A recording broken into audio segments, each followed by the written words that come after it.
Alright guys, so in this video we're going to talk about natural monopolies and the regulation. Now, usually a very common example of natural monopolies are utility companies, and the government actually gives them a monopoly. The government makes sure that they are the only seller in the market. Why would the government make sure that one company is the only seller? Now, the reason is because if you think about it, with water, gas, telephone, how do you think these services get to your house? These services get to your house through pipes and lines. And if there were a lot of companies in this sector, then there would be a shitload of pipes and lines and that stuff everywhere. So, and that's the way the government gives the monopoly. But they also have a monopoly because they have an economy of scale.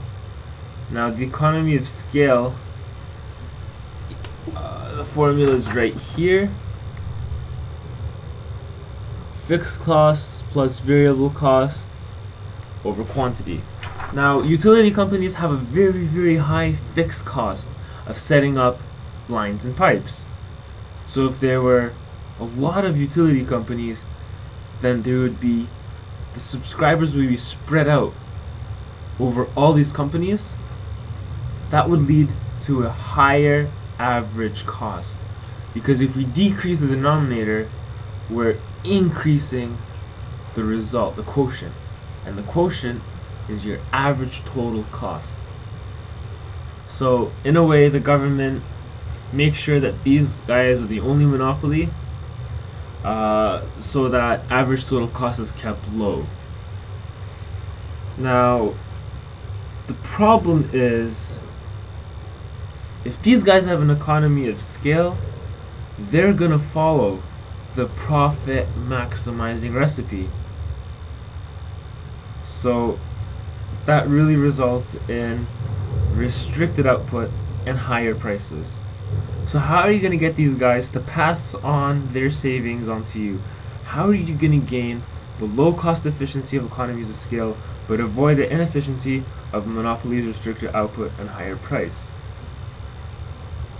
Now, what the government does is they have two things in place in the Canadian system. They have crown corporations and rate of return regulation. Now, with crown corporations, these are publicly owned businesses in Canada, such as the Via Rail, the Go Transit, stuff like that. And it not only exists in industries with economies of scale, but also ones that are publicly important for economic, political, and social reasons, such as the lottery, the LCBOs, etc., etc. And the advantage of these is that they achieve an economy of scale, but because there's no competition, it really weakens the incentive to reduce costs and or for them to innovate. And if the government didn't regulate these things like the Go Transit, then what would happen is Go Transit wouldn't run their services to the rural parts of Ontario. And what would happen is a lot of people would be left without public transportation, because a lot of these routes are pretty inefficient because not a lot of people ride them. So, but that's a side note. The second major policy is rate of return regulations, and these are privately owned businesses regulated by the government. And what these do is the government lets them set a price, allowing the monopoly to just cover average total cost and normal profits through rate of return. But the problem is that a lot of these companies, what they do is they exaggerate their costs. They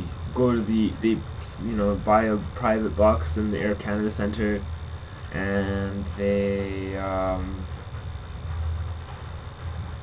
write it down as, oh, I was entertaining guests, or they take really, really expensive flights, stuff like that. So what happens is managers, they have an incentive to exaggerate their costs. Like, they'll buy a Lamborghini and they'll put it down as, transportation for my clients, and and the government has to let them set that price.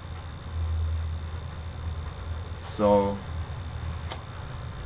and going back to natural monopolies, now the reason why they're natural monopolies, it's like, the utility companies and such, is because technology only allows a single seller to achieve the lowest average cost. For example, before 1990s, there was one line connecting Europe and North America, and that's how we sent calls to each other. And because of that, there was only one telephone provider. And nowadays, we have satellite, we have radio waves, we have television waves, and all that stuff. So now there's a lot more telephone providers providing international calling. Like, we have all the cell phone companies, and we have VoIP, we have that Orange company, all that stuff. So because of that, the price went down. Technology brought prices down because there's more sellers. It's no longer a natural monopoly. It's more of a monopolistic corporation or a oligopoly. So that's